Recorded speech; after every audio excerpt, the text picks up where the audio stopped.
नमस्कार दोस्तों, मैं प्रमोद सुंडा आज आपको एक ऐसी शख्सियत से रूबरू कराएंगे जिन्होंने हाल ही में आरएस परीक्षा को फाइट किया है। इनका नाम है गरिमा चौधरी और ये हमारे फतेहपुर तहसील जो सीकर ज़िले में है वहाँ से हैं। सबसे पहले आपको सिलेक्शन के लिए बहुत बहुत बधाइयाँ। जी धन्यवाद सर। क्या आपकी पारिवारिक पृष्ठभूमि रही है, किस प्रकार से, उसके बारे में थोड़ा। मैं मूलतः सीकर के दिनारपुरा की रहने वाली हूँ। फ़िलहाल मेरे जो परिवार के लोग हैं वो सीकर में ही रहते हैं। मेरे परिवार में मेरी माताजी, मेरे बड़े भैया, मेरी भाभी हैं और इसके बाद में मेरे ससुराल पक्ष में मेरे सास, ससुर, जेठ, जिठानी, मेरे पति और मेरी 6 माह की बेटी है। हम आपको ये बताना चाहेंगे ये इनकी तीसरी जॉब है। अभी वर्तमान में ये स्कूल व्याख्याता के ऊपर है, तो किस प्रकार से, कहाँ से आपने तैयारी शुरू की, क्या। मैंने 2014 में बीएड की थी, तो उसके बाद में मैंने 3 साल के लगभग फॉरेंसिक साइंस लैबोरेटरी में काम किया। फिर मैंने प्राइवेट पोस्ट ग्रेजुएशन की, उसके दौरान मेरा स्कूल लेक्चरर पॉलिटिकल साइंस पे सिलेक्शन हो गया। मैंने 2018 से आरएएस के लिए तैयारी शुरू की थी, तो शुरुआत में मुझे इसमें सफलता नहीं मिल पाई। फिर ये 2021 की वैकेंसी में अब मुझे सक्सेस मिली है। कहाँ से आपको ये जो प्रेरणा मिली, क्योंकि आप पहले से स्कूल व्याख्याता थे, एक बहुत ही अच्छी जॉब मानी जाती है महिलाओं के लिए खास तौर से, और कहाँ से ये आपके मन में विचार आया। जी, ये मेरे पिताजी का सपना था। मैं पहले साइंस स्ट्रीम से थी, 11th-12th मैंने साइंस स्ट्रीम से किया था। तो उसके बाद में उन्होंने मुझे आर्ट्स बैकग्राउंड में बोला कि आप आर्ट्स बैकग्राउंड लो, और उनका ये हमेशा से था कि मैं एडमिनिस्ट्रेशन में जाऊँ। तो मुझे उन्होंने ये एक सपना दिया था। वो तो आज मेरे साथ नहीं है। इसके बाद में जो मेरे बड़े भैया हैं वो मेरे प्रेरणा स्रोत हैं। जब फर्स्ट अटेम्प्ट में मेरा नहीं हुआ तो मुझे लगा कि अब होगा नहीं तो छोड़ ही देते हैं, आरएएस स्कूल लेक्चर ठीक है, लेकिन उन्होंने मुझे फिर से खड़ा किया कि नहीं, फिर से प्रिपेयर करो। इसके बाद में मेरी शादी हो गई, तो फिर वहाँ ससुराल में मुझे मेरे हस्बैंड, सास ससुर इन सब ने सपोर्ट किया। अच्छा, आपके ससुराल के जो सास ससुर वगैरह सब सरकारी जॉब में वेल सेटल्ड हैं, तो उनका क्या रहा कि आप करो नहीं करो तैयारी। ससुराल में सब वेल सेटल्ड हैं। उनका ये था कि पढ़ना तुम्हें, अगर तुम पढ़ना चाहती हो, तुम्हें तैयारी करनी है तो करो, और हमसे जैसा सपोर्ट मिलेगा हम आपको सपोर्ट देंगे। तो उन्होंने मेरा मुझे पॉजिटिव सपोर्ट दिया। यानी आपके जो पति हैं उनका जो लाखों का पैकेज है जो विदेशों में मिलता है वो यहाँ मिल रहा है, फिर इसके बावजूद आप डिलीवरी भी हुई है, छोटा बच्चा भी है, काफ़ी परेशानियाँ होंगी हुई हुई। पति का ही शादी के बाद में अगर पति और सास ससुर का ही रोल होता है, तो मेरे पति ने मुझे बहुत सपोर्ट किया। जैसे वो अपने बच्चों का टाइम टेबल बनाते हैं, वैसे ही मेरा भी टाइम टेबल बनाया करते थे कि तुम्हें इस अकॉर्डिंग पढ़ना है, ऐसे पढ़ना है, शाम को तुमने आज क्या पढ़ा है, ऐसे पूरी मॉनिटरिंग करना। तो उन्होंने मतलब वो इस तैयारी के दौरान मेरे एक अच्छे मेंटर रहे। सबसे पहले जो परिणाम है वो किसने देखा, और सबसे पहले जो परिणाम है वो मेरे कलीग थे, जो मेरी पहले पोस्टिंग नागौर थी, तो उन्होंने ये रिज़ल्ट देखा और उन्होंने मेरे हस्बैंड बार-बार स्क्रॉल कर रहे थे कि 11 सवा 10 बजे आएगा, फिर 11 बजे, फिर लगा तो सो ही जाते हैं। तो वो ऐसे नींद भी नहीं आ रही थी, तो हस्बैंड के फ़ोन पे मेरे कलीग का फ़ोन आया कि बधाई हो, बधाई हो। तो वो अचानक से मेरे हस्बैंड ऐसे ज़ोर से उछल के पड़े, तो मैंने सोचा ये क्या हुआ? तो मैं सुना भी नहीं, इन्होंने बोला सिलेक्शन हो गया। तो कौन सी रैंक आई? 83। तो सबसे ज़्यादा खुश तो मेरे हस्बैंड हुए। मुझे ऐसे लगा कि क्या हुआ क्या नहीं हुआ, कुछ एक पल को तो कुछ समझ में ही नहीं आया, तो उन्होंने हमें रिजल्ट बताया था। अब हम इनके पति से मिलते हैं। आपको कैसा लगा रिजल्ट। सर, ये एक लंबा सफ़र था और आखिरकार परिणाम बड़ा सुखद रहा। एक दिन हम घूमने के लिए ऐसे निकले थे, तब इन्होंने अपने पापा जी का सपना मेरे साथ शेयर किया।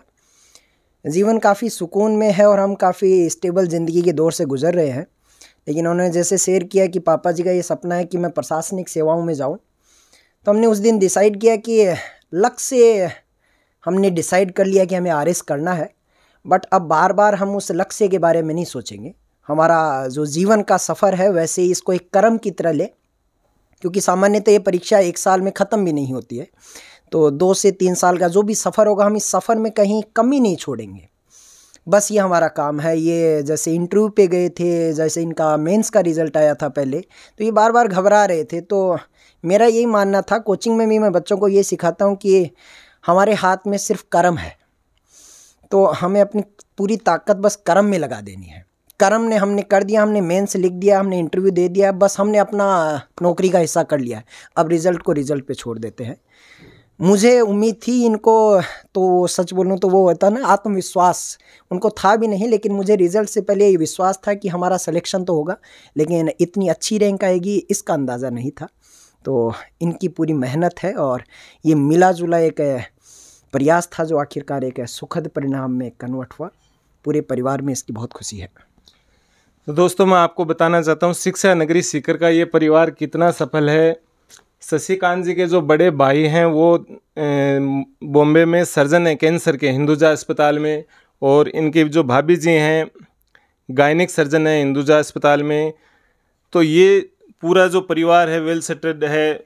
आज के दिन जैसे कहते हैं छप्पर फाड़ के आ रहा है, जो सब कुछ आ रहा है।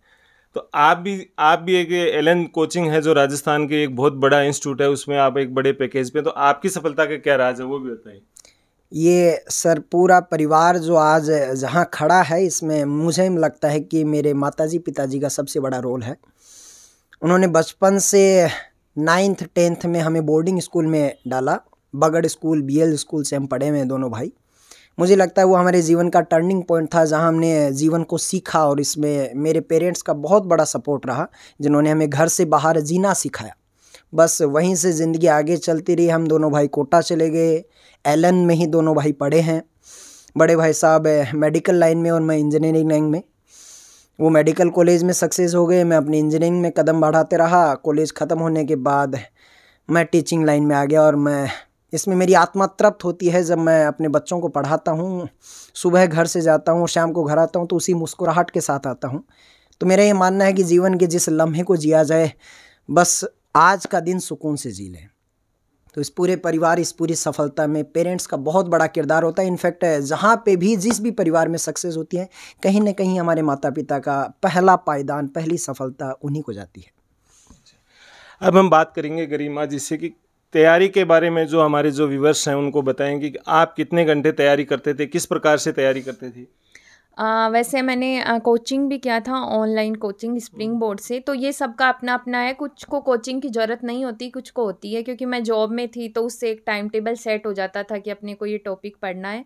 थोड़ा एग्ज़ाम है वो लंबा चलता है, तो सबसे पहले तो पेशेंस रखना होता है। अगर हमने सोच लिया कि हमें RAS करना है, तो सबसे पहला तो पॉइंट पेशेंस का होगा, क्योंकि 2-3 साल की प्रिपरेशन होती है। और ये जो है कि प्रीलिम्स है, उसमें ऑब्जेक्टिव टाइप के पेपर होते हैं, तो उसमें आपको डीपली फैक्ट्स याद करने होते हैं। उसके बाद में मेंस का होता है, तो मेंस में जो बच्चा जितना आंसर राइटिंग की प्रैक्टिस करता है, टेस्ट लिखता है, वो उतना ही बेटर कर पाता है। देन इसके बाद इंटरव्यू होता है, तो इंटरव्यू में आपको अपनी पर्सनैलिटी पे वर्क करना होता है, उसके अकॉर्डिंग आपको क्वेश्चंस पूछे जाते हैं। ऑफलाइन ऑनलाइन कोचिंग में क्या आप देखते हैं, आपने ऑनलाइन कोचिंग की है?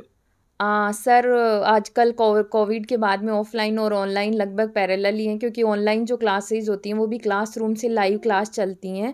तो अगर आपको पॉसिबल नहीं है जाके क्लासरूम में बैठ के आप पढ़ सको, अगर आप जॉब में हो, तो ऑनलाइन में कोई दिक्कत नहीं है। आप लाइव क्लास में भी सर से डाउट शेयर कर सकते हो, पूछ सकते हो। और कुछ बच्चे ऐसे भी हैं कि बिना कोचिंग के भी पढ़ सकते हैं। तो ज़रूरी नहीं कि आप को कोचिंग ज़रूरी है RAS में सक्सेस होने के लिए। सबका अपना अपना होता है। अगर कोई सेल्फ स्टडी करे तो भी कोई प्रॉब्लम नहीं है। अच्छा, आपके कौन से विषय रहे हैं जो मुख्य परीक्षा वगैरह में?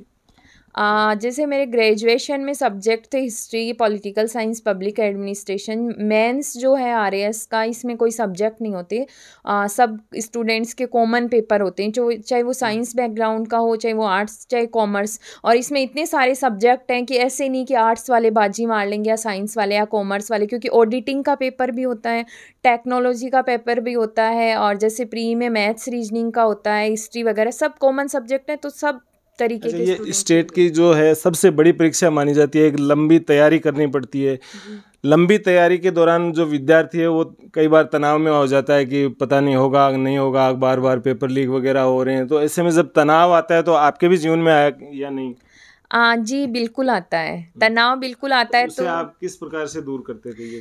देखो ये एक तो ये होता है कि किसी का फ्रेंड सर्किल होता है, तो वो पॉजिटिव फ्रेंड्स होते हैं तो वो उनमें अपना स्ट्रेस रिलीज कर देते हैं।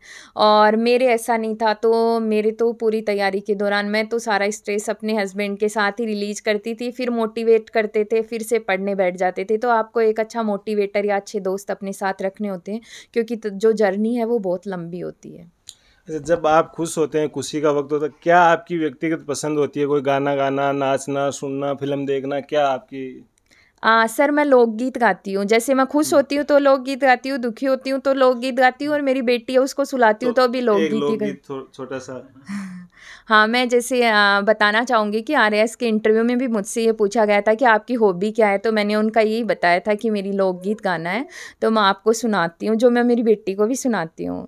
काकड़े आयो राइबर थर थर कांप्या राज, पूछो मारी उमराव बनी ने कामण कूण करया छाराज, मेना जाना राइबर म्हारा जोशी कामण गारा राज, जोश्यान नेग दिवाश्या कामण ढीला छोड़ो राज।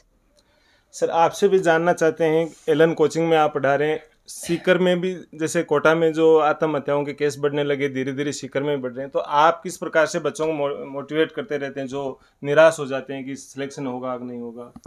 सबसे पहले तो साहब, ये जो आत्महत्या हो रही है बहुत बड़े पैमाने पे नहीं हो रही है, लेकिन जो भी हो रही है ये एक दुखद है, समाज के लिए दुखद है।